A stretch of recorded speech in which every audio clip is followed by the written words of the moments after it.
Ik bedoel, we hadden letterlijk gewoon op basis van YouTube-filmpjes hebben wij die lijn bedacht.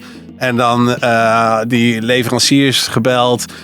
En min of meer die orders geplaatst. Do-it-yourself onderdelen. Ja, eigenlijk wel. Ja. En dan zet je alles in elkaar. En dan blijkt dan toch met de kennis van nu dat je fundamenteel verkeerde keuzes hebt gemaakt. Hè? Bijvoorbeeld over het verkleinen van dat net. Je houdt er geen rekening mee dat er allemaal stenen en zand in zitten. Ja, en als je een supersterk net in kleine stukjes wil snijden en je hebt daar zand, ja, dan is je mes de hele tijd bot. En met een botmes kan je niet snijden. Nee. En daar zag je dus dat de doorzet maar een fractie was van de doorzet die we nodig hadden. Dus moesten we een nieuwe machine bestellen. Ja, daar zat een doorlooptijd op van een jaar.